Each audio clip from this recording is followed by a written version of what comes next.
Hello. Today we like to learn how to sew a Sefer Torah that the sewing have ripped. So basically what you need to do is use special gidim. These are special gidim that are made for Sefer Torah. You have gidim for Sefer Torah and you have gidim for tefillin.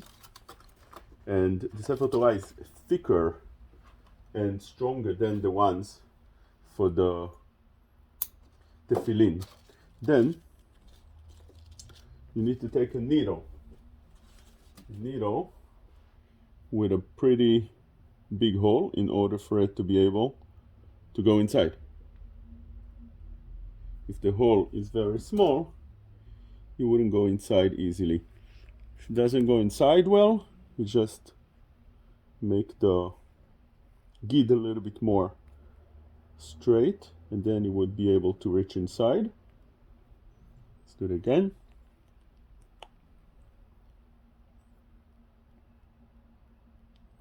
Now, obviously, before you start, you say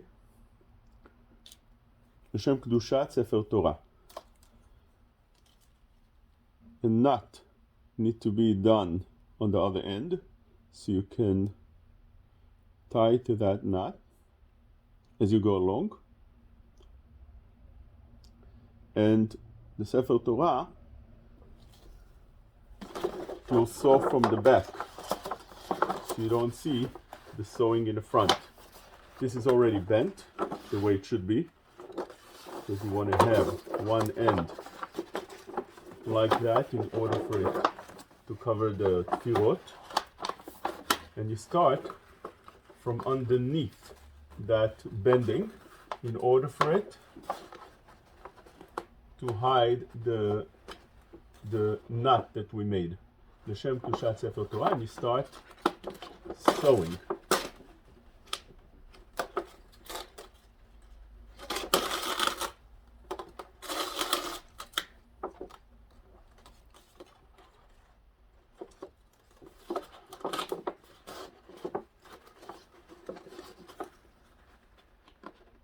Now there's different ways of how to sew the Sefer Torah.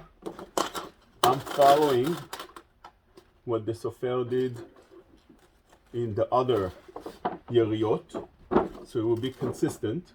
And also, since there's holes already here, so I'm following the holes that are here already. Obviously it has to be tight, so it will not open up.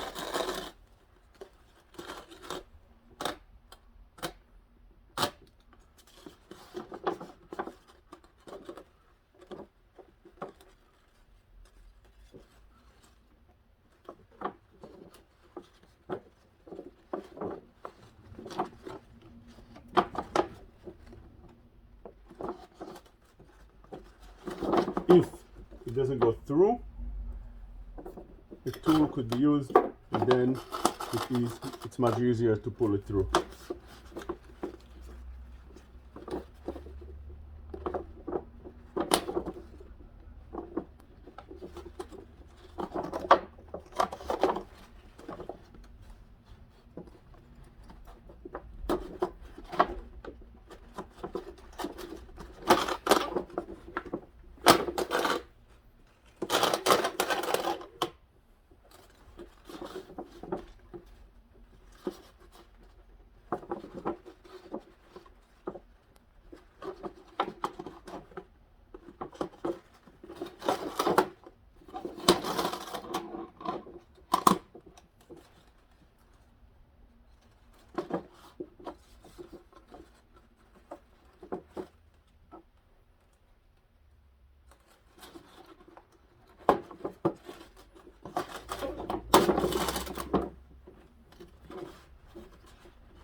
One side is done, and it's pretty good like this. You really don't need to bring it back, and you could tie it in the back, and that's it, and that's good enough, and that holds.